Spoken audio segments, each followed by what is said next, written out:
Hey, welcome all. Hey, AV. I think we have audio. Um, yep, looks good. Okay. Welcome to our webinar for this month, Leveraging Your Scientific Society to Advance Your Career. We'll be getting into the material here shortly. I just, as your host, want to go over some housekeeping items about how these webinars work. If you've already been to our series, which I'm sure many of you have, you know how this operates. For those of you who are new, the functions here that are available to you that I want to point out first are the chat function. You can see that here, in which I've left you a message that we'd be starting soon. You can feel free to use this throughout the session to leave notes to each other or to us. I'll be monitoring that while AV goes through some of our early material here. If you do have questions, though, don't leave them here. What I'd direct you to do is go to this Q&A function and leave your questions in there. That's where I'm going to be pulling from so that we can answer questions at the end of the session, which is probably one of the better parts of these webinars is the Q&A that you get to do with us. A lot of interaction there. Within that Q&A, be sure to use the upvote feature. This makes it easy for me when we have a lot of questions to pick out the most pertinent ones, see what you guys are interested in. If we don't get to other questions, we then follow up on our hub discussion, which is the next thing I'll mention. So within PeerRef, we do have a hub, the LetPub webinar open forum discussion. And so you can go to the hub, select it. I will leave it a link to it in chat actually a couple times during this, so you can scroll up to it and find it. If we don't get anything answered, or if we just want to continue the discussion throughout the next month on this topic, you can feel free to visit the hub, get your questions placed there, and we will make sure that they all get answered. Again, this is if we're not able to get to all the Q&A during this session. The other item I want to cover is there's two things you'll be getting in a follow-up here to often requested items. The first item is a webinar certificate. So we do provide those so that you have that if it's something that you can use for your department or anything like that, continuing education. We will have that in a follow-up email. So if you just wait 24 hours, you'll get a follow-up email and I'll have a link right to that, and you can use that as is. We don't modify them specifically after it. So hopefully that's provide some utility for you. The other item that you'll be able to access is this entire recording. You won't have access to the PowerPoint slides. We don't send those out. However, you will have access to this entire recording on demand through PeerRef afterwards. All right. So both those items you will have. Again, just give 24 hours to get the follow-up email so that you can get the webinar certificate. Other than that, did I miss any housekeeping, AV? I don't think so. Okay. So to introduce myself briefly, again, a lot of you have been to this series month after month, so you know me, but my name is Dr. Clark Holdsworth. I'm Senior Manager Communications and Partnerships here at LetPub. My background is actually in physiology. I got my doctorate from Kansas State University, College of Veterinary Medicine. I have a preclinical background, which differs from AV and will be relevant to our discussion today when we talk professional societies, which of course go by subject area. So my background, again, life sciences, I primarily focused on microvascular dysfunction, looking at O2 tensions all the way from ambient air down to the very low O2 tensions within the muscle myoglobin, primarily, again, as I said, in preclinical models like chronic congestive heart failure.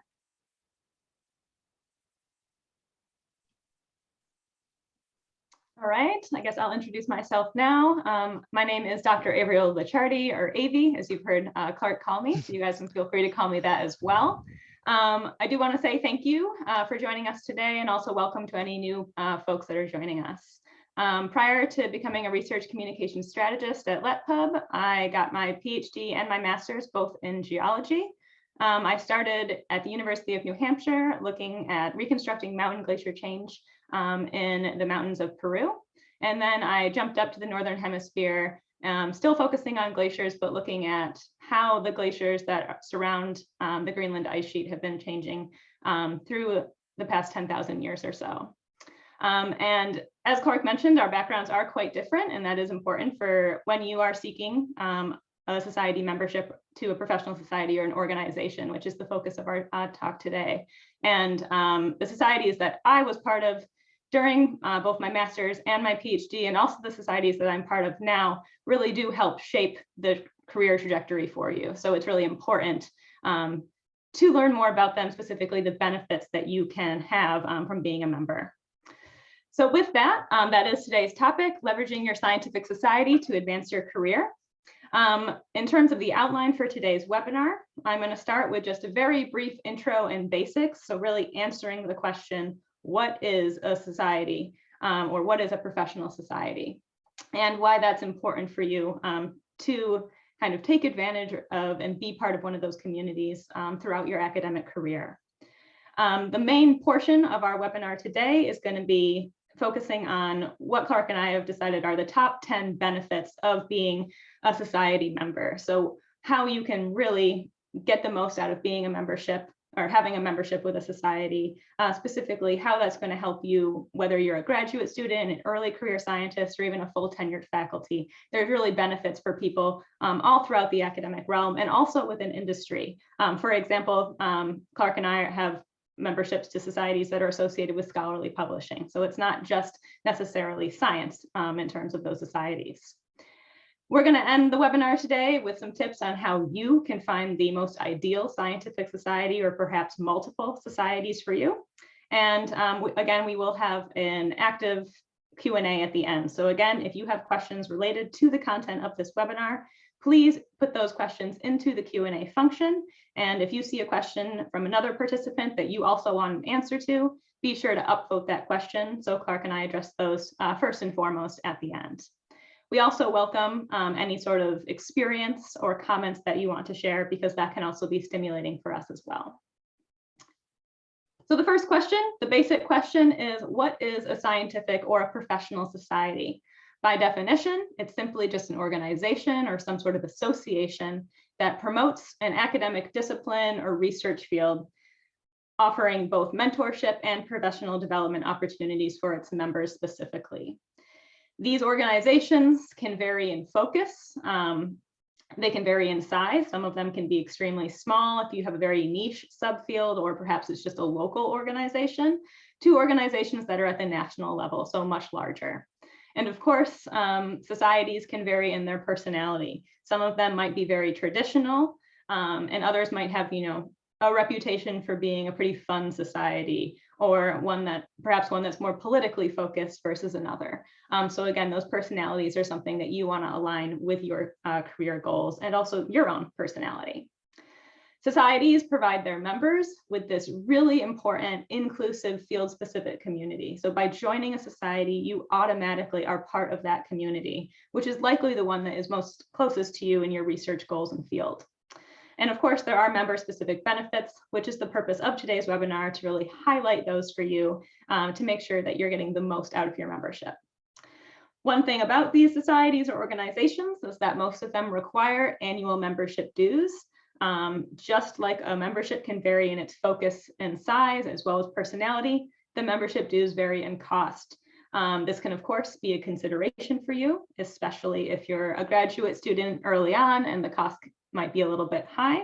However, this is something that you can address with your advisor, and there's funding available to assist you with this. Societies often have specific missions or perhaps defined goals or strategic plans to help accomplish those goals. And this is something that you want to make sure that you believe in the defined goals and missions of the society that you belong to.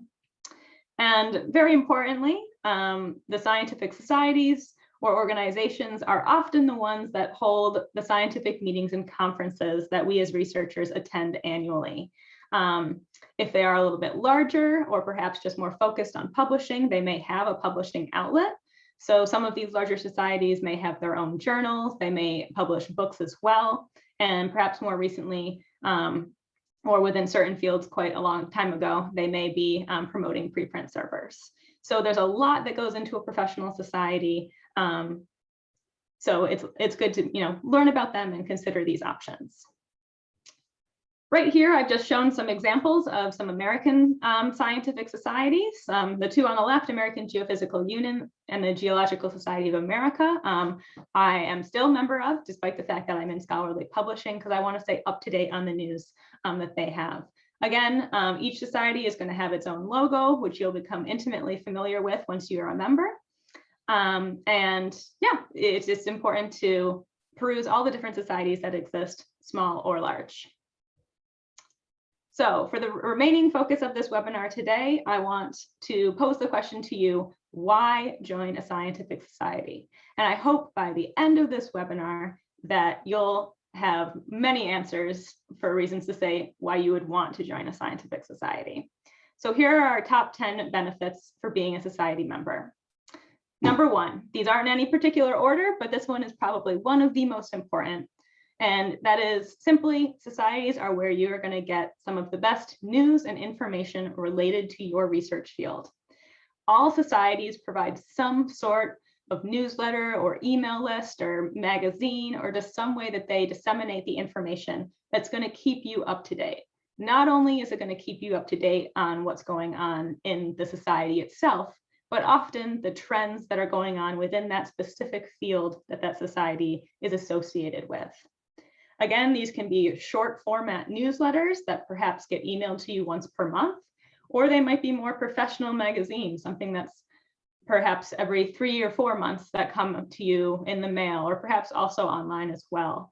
However, it's important to understand that to get access to these documents, it is restricted to members. So you do have to be a member to have access to these documents, which is going to be super beneficial to you, because these society newsletters or publications are where you're going to find out the most current information on events or details that are most relevant to members. So this is going to be where you learn when the conferences are coming up, if there's funding associated with the society that they're putting a call out for, or if there's even employment opportunities. So opening these newsletters when they come into your email is very important to stay up to date.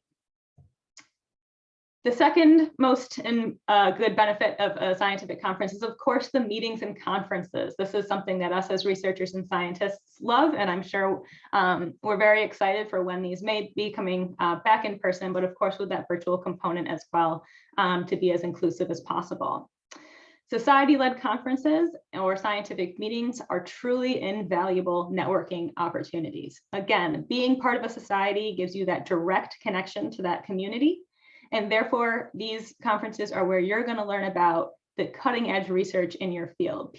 Researchers are going to want to present their new research to other scientists directly within their field. And they're going to do that at these field specific conferences, often promoted by organizations or societies. Of course, when you go to conferences, you can get to meet other members in your field. And this is essential for future collaborations, and also just for building that community, getting to know others, getting to know their opinions, and everything like that. So that communication is really critical at these meetings and conferences.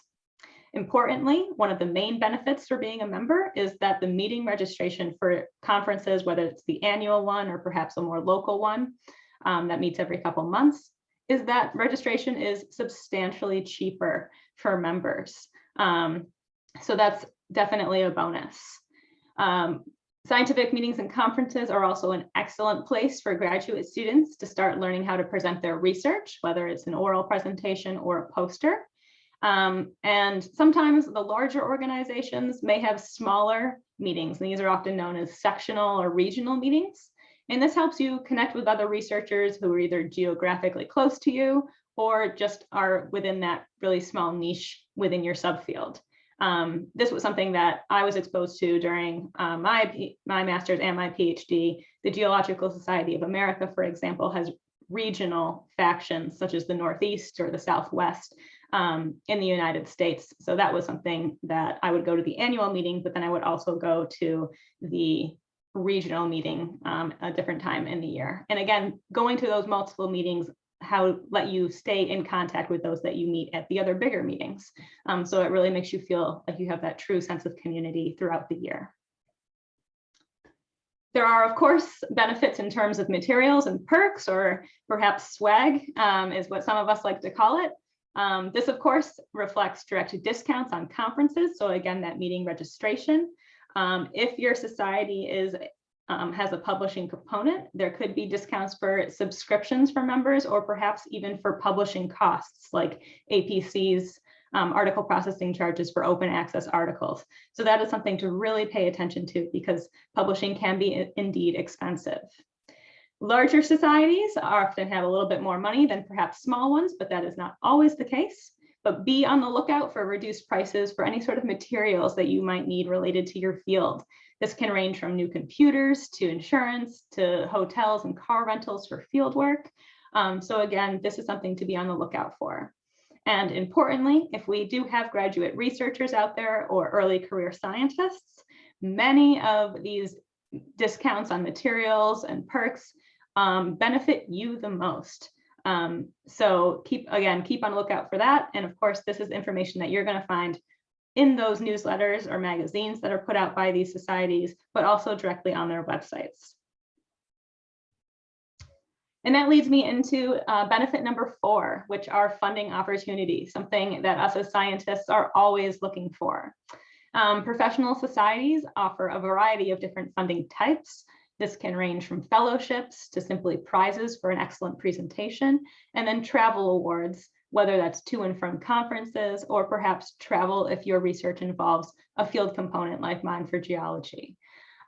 This is something that you may or may not have to apply for. A fellowship, in the case indeed would be that, as would a travel award. So you might have to write a justification for why you require this funding to help you. But again, prizes might just be because you did a great poster presentation. So it is encouraged that if you are a graduate student, there are often poster competitions at meetings.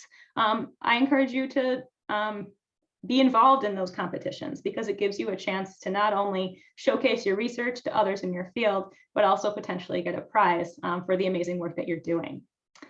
Societies may also post current lists of external funding opportunities. So again, societies really put their members first. That's what they are there for. And therefore, if there's funding opportunities that's not directly associated with the society, they still want you to have access to those. So be aware that they're going to be posting these external funding opportunities to help you move forward in your career. And then lastly, of course, types of funding are available do depend on your research field. So again, funding for fieldwork is something specific to geology or to the physical sciences, perhaps, and that might not be available for, say, a different community. Number 5 is a pretty broad topic, but it is one of the greatest benefits of being in a scientific society. This is, of course, networking and community. So like I've said previously, joining a scientific society immediately connects you with others in your field. It immediately brings you to the appropriate community. And as a result of that, they're great places for you to expand your professional network.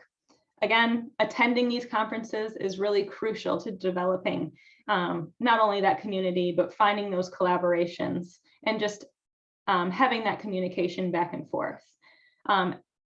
Instead of just attending the meetings, however, I encourage you to volunteer at the meetings. There's always a lot of opportunities for graduate students.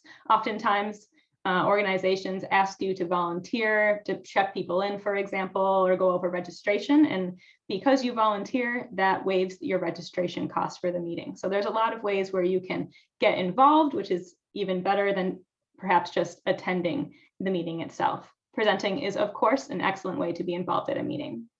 Again, you could also join a committee specific to the society, or perhaps a club. There may be clubs associated with just postdocs or early career scientists or master's students in a specific subfield.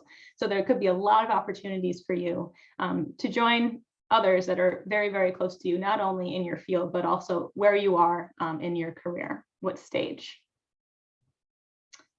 Point number 6 is that there are always employment and career development resources associated with societies as well.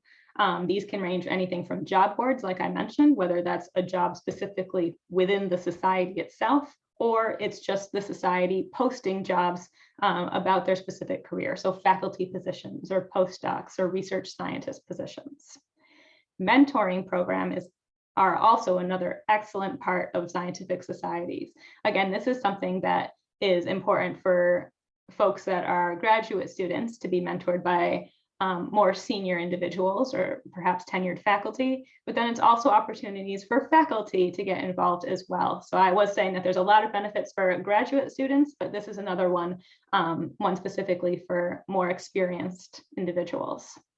There may be career symposia and guidelines that are provided by scientific societies at meetings. So this would be something I encourage you to attend. There may be webinars, just like what we're having now, which may become even more prevalent as we are mostly working remote these days. Another excellent component is that you can get your CV reviewed at some societies. So this is where you could create your CV and then you bring it to somebody who is completely external, totally unbiased from you, and they're going to give you a candid review of how your CV comes off. So if you're looking for jobs, this is something that you can take advantage of within your scientific society to make your CV as robust as possible before you start your applications. And then of course there are online discussion boards as well. So sometimes folks just want to get together and have a chat online regarding a variety of different topics. And some of these can be hosted by your societies as well. So again, these sort of online discussion boards are very similar to what we're doing here associated with these webinars on PeerRef. So having a webinar and then a post-webinar discussion where anyone is free to add a comment, ask a question, and contribute to the community.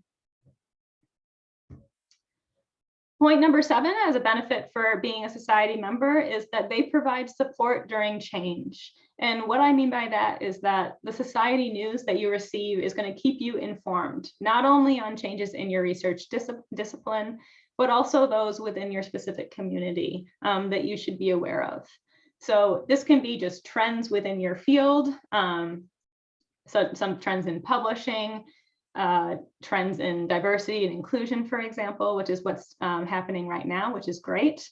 But it could also, societies can also support you in other ways as well. So if you're curious about switching fields within academia, or perhaps academia is not for you and industry is where you want to go, joining a society in a new field or out of academia is a way that you can test the waters.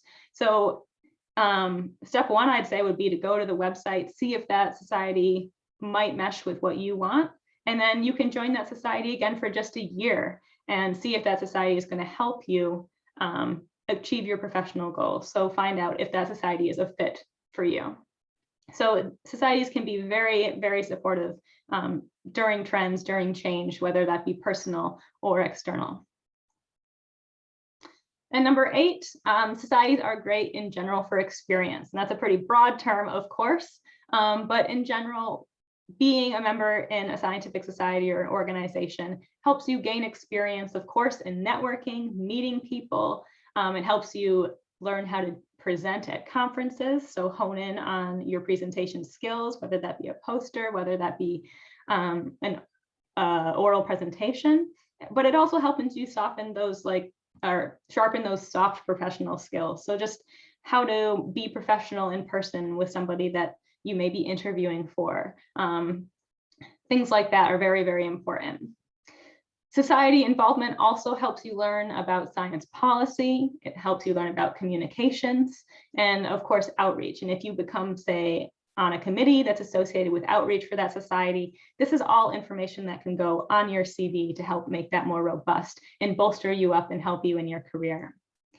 If you do decide that serving on a committee or organizing a specific project that benefits the society or works with that society towards their collective mission, this is excellent because it demonstrates your leadership and teamwork abilities, which again is something that you can put on your CV, which is often known as service, which is something that departments really do look for when they're hiring people, because they want you to be part of that department community and show that you're willing to contribute on a team, but can also be a leader as well. So again, overall, being a society member is a great way to gain experience, and it's not meant to be a stressful experience either. So joining as a graduate student is an excellent way to start and then go from there. Being part of a society is also an opportunity for you to influence your field. So most importantly, societies are run by members for members. So they're very member focused. And as a result of that, you may be able to influence your society in ways that you perhaps can't influence your research institution. So for example, if you're interested in learning more about a particular subfield within your research discipline, you can simply propose a session at the annual meeting to bring others together to have a conversation and to make that change happen. If you have other thoughts, like you want better career development resources associated with your society for, say, your graduate students, or for you as a graduate student by yourself, you can step up and lobby your society to create these career development resources, and then you yourself can be directly involved in that design and development. For another example would be if you think that a certain group isn't being supported enough, if you think the postdocs aren't being supported enough as part of your society, again, you can voice this and then influence your field by being a leader. And that stuff is welcome because you're very likely not going to be the only one benefiting from these ideas that you put forward. So I do encourage you to do this as well and to not be worried about speaking out. And last but not least, societies are, of course, an essential component for planning your academic career or industry career and just your future in general. Society membership shows others your interest and willingness to be involved in your scientific community. And again, that is something that is looked very favorably upon in general, not just in terms of trying to get ahead in your career. Again, this is extremely encouraged for graduate students. You want to be involved in your community. You want to show others that you are taking an interest, not only in the research that you might be really focused on, but the wider aspects of the scientific community. Again, what I mean here is that it showcases this in scientific engagement. And again, this is something really good to put on your CV. So societies are also represent their field to the media, to the general public, and to policy makers. So they're kind of that bridge between the research realm and the public or the government. So by being active in a scientific society, you help bring those important issues that are specific to your research field, either to those that are in power to make changes, or to those who should simply be informed, like the general public. So being part of a society is really good for just being a member of that scientific community. So those are our top 10 benefits of being part of a scientific society. So the next question that I pose to you is, how do you choose one? Or how do you choose 2 or perhaps 5 societies? What are those initial steps that you should be taking? The first and foremost is to simply ask your mentor or advisor. You've probably heard us say this as an answer to a lot of questions we've posed in previous webinars, but they are truly the first and foremost resource for you. Very likely, the societies that your advisor or your mentors are part of are the ones that you should be researching initially. And this is, of course, if you want to stay within your current research trajectory. So if you want to keep researching the work that you've been working on for your doctorate, or you're just generally going to stay within that field as a whole, ask them which societies they're part of. They can probably give you a little bit more insight on, the personality of the society, which I mentioned previously, and if it would be beneficial to you at your current career stage. Another question to ask yourself is simply, what society do most people in your field belong to? Those are going to be the societies, again, for you to check out.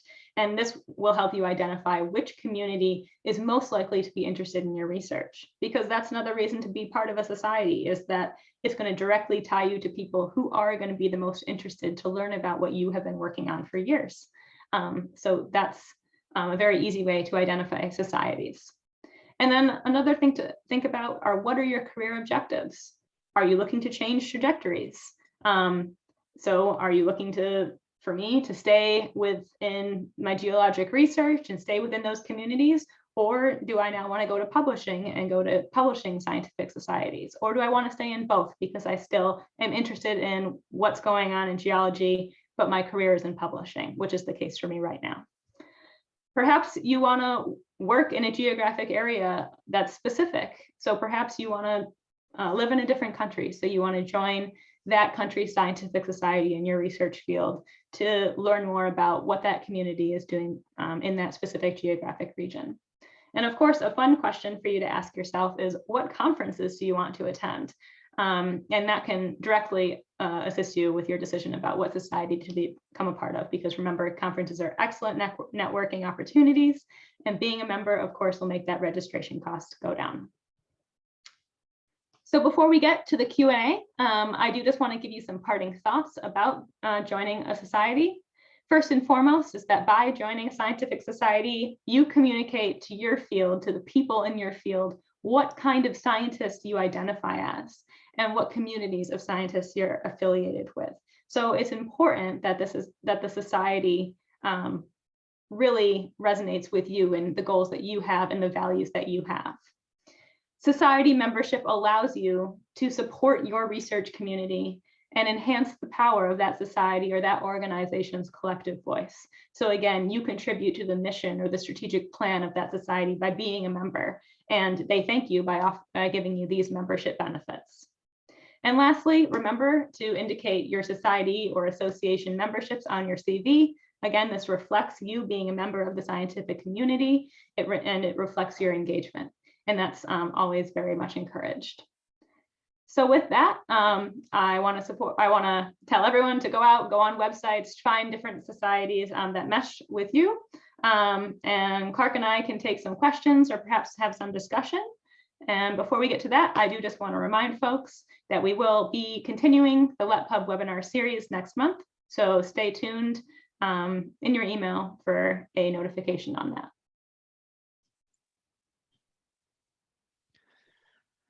You covered a lot of stuff that I forgot about, AB, or didn't know to begin with, which I guess is the entire point of this. I think we're geared towards helping people that are maybe struggling to find a society or to figure out how to engage with societies that are available to them. But even people who are big proponents of societies such as myself, there's a lot of aspects to it. You forget how dynamic they can be. So Yeah. Extremely informational.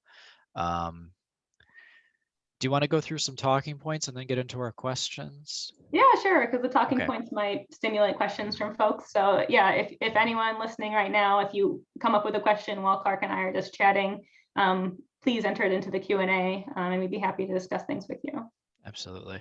Yeah, throw your questions in there now that you've had time to go through AVs. Feel free to ask country-specific questions as well. I know our experience, we're discussing a lot of the US societies, but I definitely have experience with others. And I think we can answer a lot of your questions, particularly if you're looking at international societies and you're in perhaps a low-income country, anything like that. Feel free to throw those questions in. Don't think that we won't be able to discuss that with you. First off, I wanted to, we talked about how you and I come from different fields, right? And what differences there may be in societies. And I think there are a couple that I can highlight. However, I'd like to emphasize that they're really the same. That should be the big takeaway is similarities between an organization like American Geophysical Union, right? That is big for you, big in your field, and I think represents you, as you said, as the community that you wanted to be a part of as a scientist in that field. It has more symmetry with any life science society, clinical society, than it does differences. So I think that's what's important to keep in mind is these units, just like journals, operate in very similar ways, are trying to accomplish very similar things for their members. And so that's what's crucial. That's why you don't need to worry about field-specific differences in that regard. Everybody should be trying to be a part of it because they're doing similar things in terms of what they're trying to accomplish for you. In terms of differences, I think what you see in fields, it's really not much. One thing that comes to mind for me is sometimes your field will intersect heavily with your funder. And that's definitely the case in my field. That may not be the same for others, for you, or people in different fields. The NIH really dominates, the National Institutes of Health really dominate life science research in the US. And so everything for my societies, from large societies that I was part of, such as FASAB, down to the very small, the little bit smaller societies like American College of Sports Medicine, these all intersect heavily. Everybody there is funded by the same organization and everything. And so anytime you had a leadership opportunity or award or anything like that, it really dovetailed with the same sort of applications you might be putting into the NIH for similar types of awards and that type of thing, which to us is a positive. I just think it makes you more efficient, right? Because you have all this stuff to worry about as a scientist, right? These things with your society, these things with your funders, various awards across those institutions. And so when they intersect, it can maybe make things easier on you. And they do try to, you see how they're working together, and there are interactions between your society and your funder. So something to keep in mind when you're looking in your field, identify, okay, who's my funder for my Yeah. field, my field versus your field, AV, and then based on that, it can lead you to societies that are going to be good for you in terms of placement. So, and then there's also, I want to highlight that there's a lot of general societies, such as Mhm. American Association for the Advancement of Science, or AAAS, which I think Yeah. most people are familiar with, the publisher of Science, the journal. So that's an example of an organization that is highly intersectional. You or I could belong to that. They focus very strongly on those non-subject area specific items that societies participate in and try to promote, such as two I want to name. The first one, science policy, you brought up, which I think Mhm. is crucial. I did a program through AAAS, CASE, Catalyzing Advocacy in Science and Engineering, and it was a spectacular program. And I was surrounded by scientists from wildly different fields. Climate science was very strongly represented because it lends itself well Yeah. to policy, and that's something I want to highlight for people too. Your societies can put you in contact with the general public, can put you in contact with government officials, decision makers, policymakers, in ways that you would never get, maybe even from your institution. Universities can do that as well, but I think really scientific societies have a really strong sway in that regard, particularly these big ones, international Yeah. ones like AAAS. I absolutely Um, agree. and Yeah. that experience was spectacular. Another thing that may be pertinent to our attendees here today, who I know a lot of are based not in the US, AAAS, other societies like that have a huge science diplomacy component. And that is definitely a great avenue. So if you're a scientist in China right now, India, Middle East, anything like that, there are some really, really cool, I think, science diplomacy initiatives out there, and they want you interacting with them. You're the exact type of scientist they're looking for, as we have increasing scientific cooperation between countries like the US and China, the US and India, things like this. So be on the lookout for those, and look at some of those large general societies as well, not just field specific. This goes beyond what AV is talking about. It's just a core component of your career, I think. Mhm. Your field specific scientific society is important, but for a lot of our attendees here today, who I know are not based in the U.S., that's something I would also emphasize in terms of us talking about differences, between societies. Yeah, I do want to say, even though you just said, look to the larger societies for opportunities, which of course, absolutely you should do that because they do have those stronger connections and everything. But sometimes really small, really specific societies have a lot of funding opportunities. And it's because that niche or that subfield is really small and it's not very crowded. And as a result, you might be able to get a lot of opportunities. So an example for that for me was the Colorado Scientific Society, which only supports research in the state of Colorado in the United States. And they have a lot of people that donate money to the association. And I was able to get a significant amount of money to conduct field work there because the geologic component of that only supports the field work. So it's even more niche than just working in Colorado on any sort of research. So because there's not a lot of people asking for that funding, you might get a lot of funding to support your work. So it is worth looking at those itty bitty societies as well to help move you forward.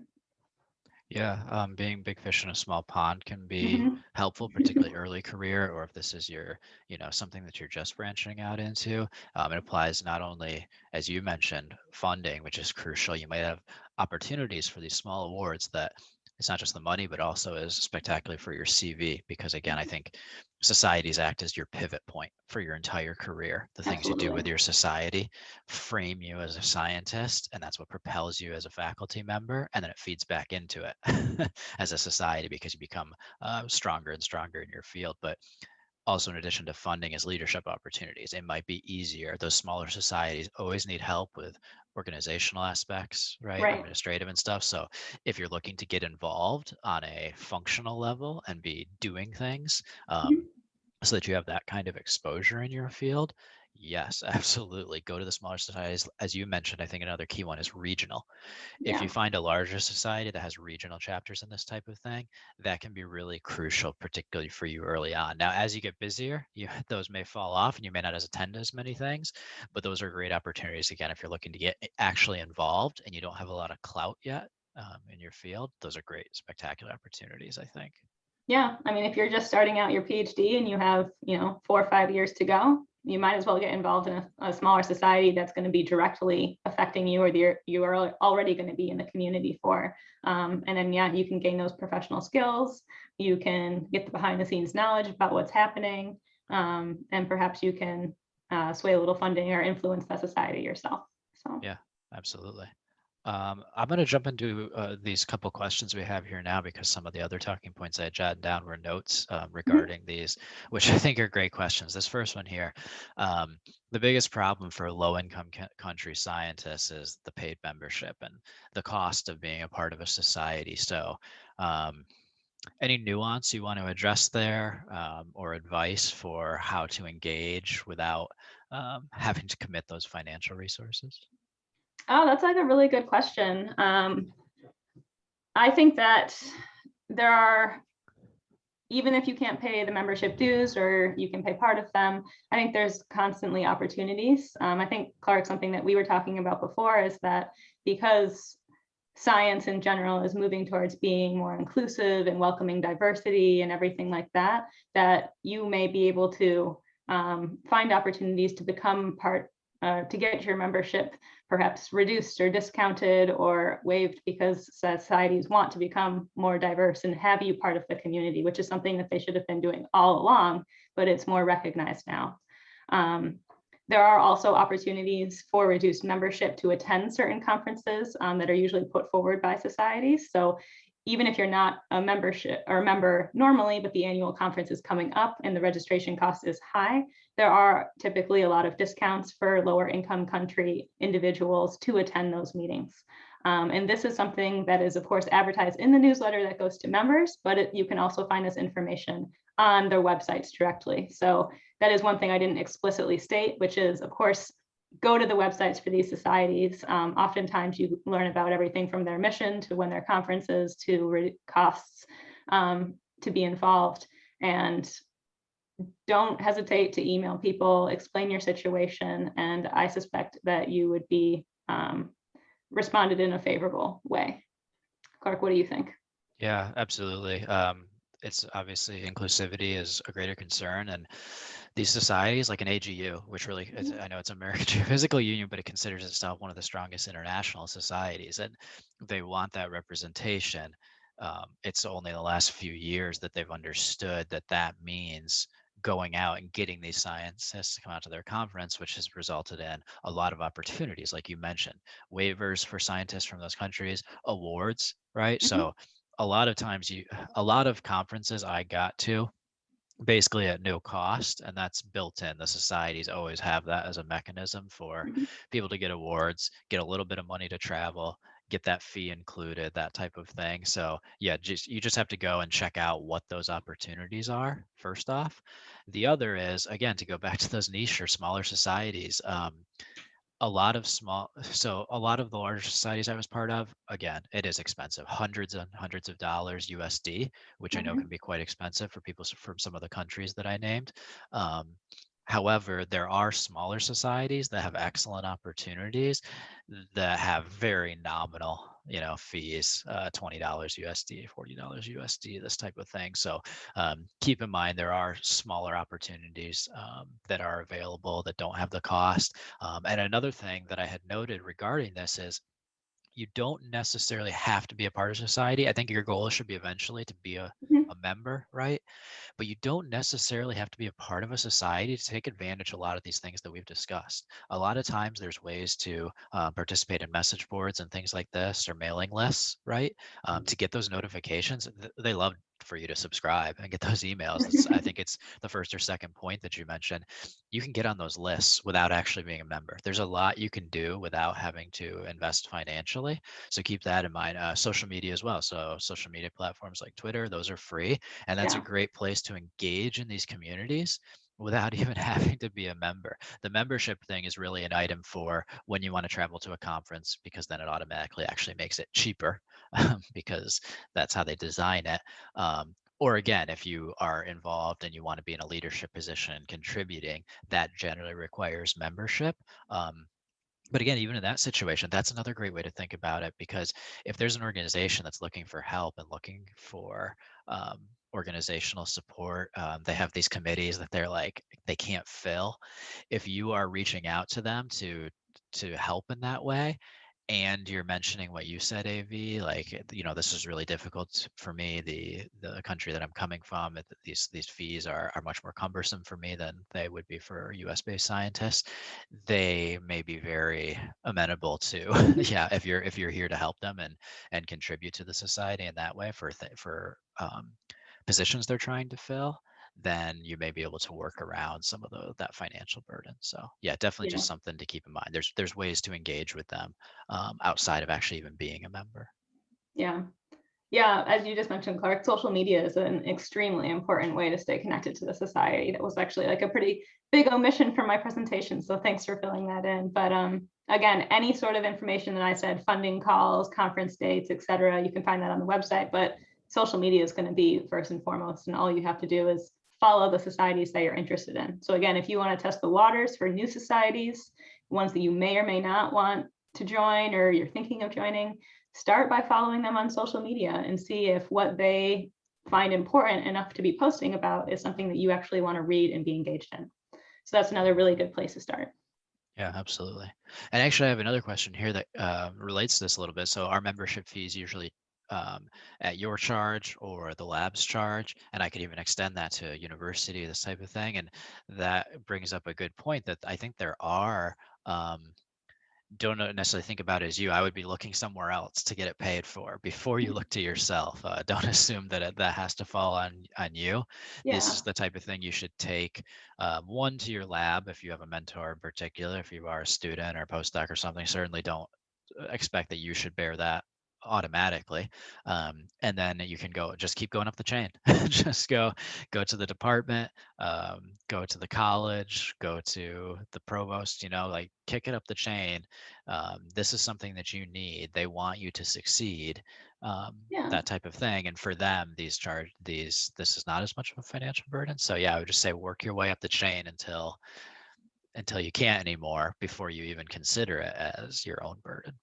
yeah, I totally agree. My personal experience was that the society memberships were paid for by my lab, so by my mentor who had grant funding for that.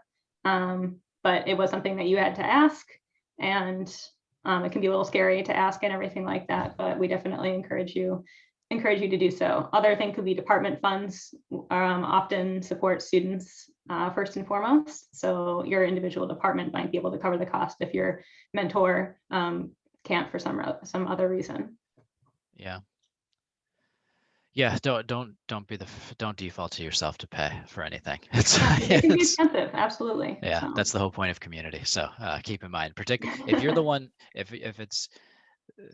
if you are apprehensive about paying, that's a good indication that you're not the person that should be paying, or at least not automatically expected to pay, right? mhm. So yeah, always look for what the opportunities are.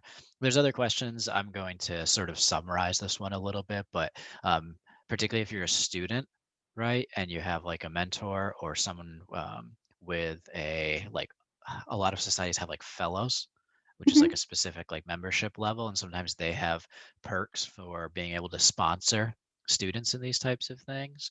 Um, I believe there are several societies that have this type of mechanism. I can't speak specifically to this one that we're being asked about, I don't know if AGU has anything similar, but I do know that there's certain fellow systems where you can get a student in, right, for like a poster submission and get their fee waived and that type of thing. So I believe there are. Do you have any experience with those? Yeah, I don't have experience myself, and I also can't confirm if like AGU has something, but I think that they do. I think one point to just understand here is that if you do get a fellowship from the society, they're of course going to support you being able to be a member and to attend the conferences or the meetings or the functions, which is excellent for you, but they might expect something in return. So some sort of committee involvement or something like that that you give back to the society. So it's a little bit more of a mutual relationship versus just like an award, like a monetary award. So yeah, the fellowship might come with, you being required to be on a panel to review proposals that are written or something like that, so that you give back to the society a little bit yourself. Which again, it isn't even a cost, right? I think if you're trying to be engaged and be part of the society and that's your opportunity, if you're having trouble like getting just becoming a member and they're like, oh, well, do this thing for us that's going to be great on your CV. Yeah. So that as like a trade, it's like, well, okay, like really, it's win-win. You're getting the benefit from both aspects, even what you're technically giving to them. So yeah, that's definitely something to take advantage of. Yeah, exactly. All this stuff goes on your CV. All of it contributes to that experience, to those professional skills that I mentioned before, because you're very likely to be, reviewing papers for journals all the time, or reviewing, being a panel member for proposals in the future as part of academia. So the more experience you can get, and if it comes from a society, that's great. It's all going to help you.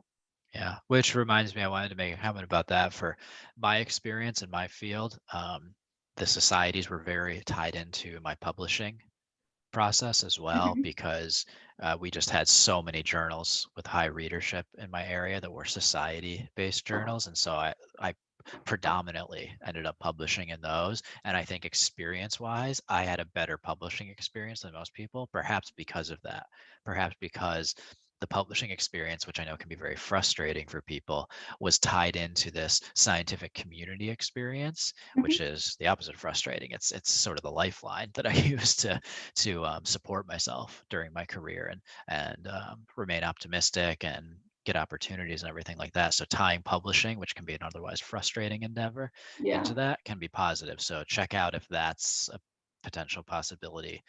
Again, it may vary by field though. Yeah. Yeah, I absolutely 110% agree. If you're part of a society that is also a publisher, you might find a lot of breaks in assistance in terms of getting your research published. And most likely the journals that society publishes are ones that are directly pertinent to your research. So you're going to be wanting to publish in those journals yourself. So keep on the lookout. So like, for example, AGU, they're transforming some of their journals from the traditional model to open access. And, the announcements that I see in some of the newsletters I receive are that, the APCs for their new open access journals are going to be waived for the next 2 months. So you could take advantage of that, not have to pay to publish your research open access, if you stay, in tune with the news that society is putting forward. So there's a lot of good opportunities if you look for them. So don't always just delete those society emails that you get like once a week. We're just too busy to read them. It's funny. I'm very anti-subscriber emailing lists and that type of thing. Society is like the one thing that I always have as like my subscriptions coming through, because it's the one thing where I expect everything to be pretty pertinent to me. Yeah. Again, it shows the value, how worthwhile it is to be part of. Another example, like an example, I think is like IE, right? IEEE. That's an example of where you've got this group dovetailing completely with publishing, and so those are good opportunities. I have another question here that I think we can finish up with. So I'm going to answer this a bit generally, I think, or pose it a bit generally. So this is a question about civil engineering and identifying a society that's focused on aspects such as standards and guidelines, which I think is quite common in engineering and several under industrial related scientific fields, financial and business support, again, even more so, focused less on the academic component, and professional development. Any thoughts on societies that align with that? What I'm thinking here, immediately thought of is don't necessarily be searching scientific society, the term that we've been thinking about. Mhm. Think about professional society, which AV, you and I have come to experience as we Yeah, moved from academia to the publishing world. We've become, we still rolled over that society mindset, but what we would frame it as now, I think, is more professional societies correct. Yeah. give you these types of opportunities, financial and business support, professional development. That's more the focus because there's not as much of an academic component. Any insights on how you did that or we did that? No, I think you pretty much like said it as well as I can say it. Yeah, if you are in a field that really bridges from science to professional or to industry, I think that looking at those more professional societies, or even perhaps, I'm not sure if this is true, but like the really big companies that are within that specific industry, they might have opportunities or at least direct you to the right place if you go on their websites or say in tune with their social media.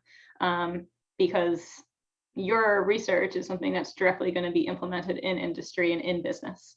So you are a little bit more of a special case than, say, a purely academic society.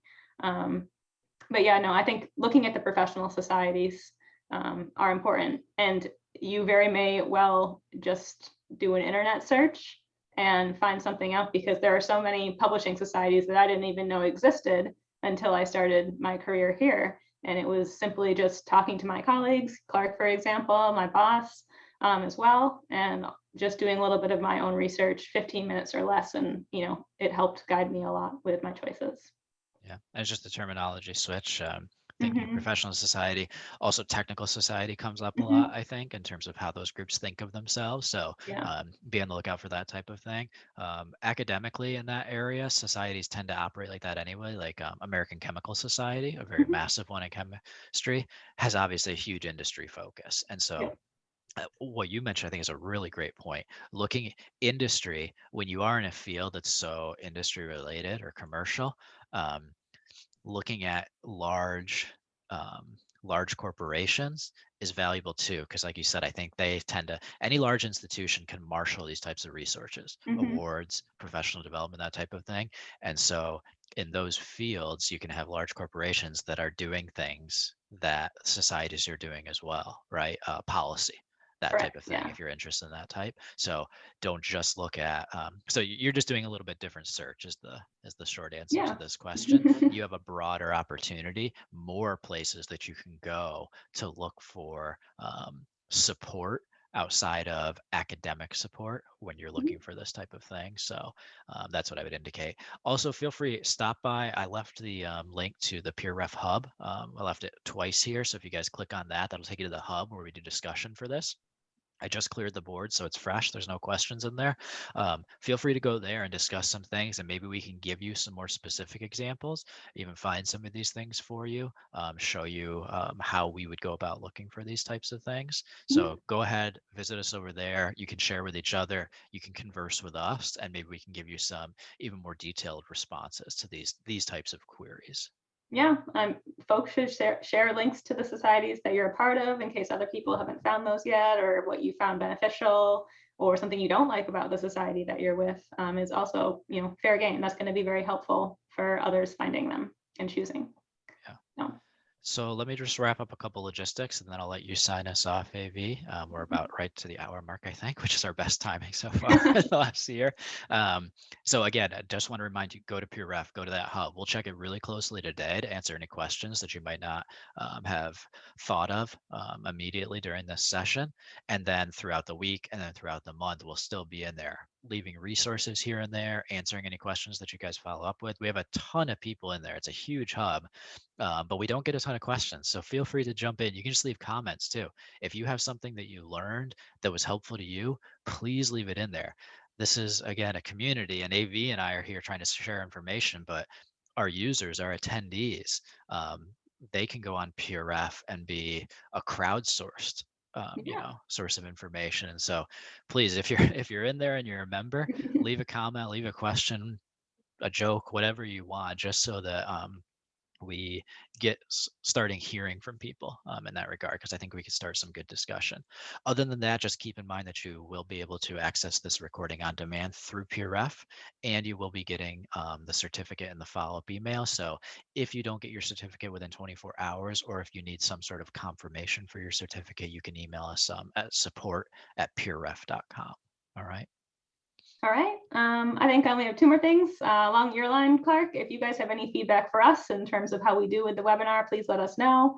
And also, if there's a topic for a webinar that you would love for us to touch on, please just write that in a comment in the discussion board on PeerRef, and we encourage you to do that, and we welcome it. We're always looking for great ideas, and what you guys want is something that we want to be able to present on. So yeah, so we hope that we see all of you again next month for our topic to be decided. So keep your open our emails when they come, I guess, and you'll Yes, be able definitely. to Yes, click our emails as soon as they arrive. Follow us on PeerRef because they'll be shown there.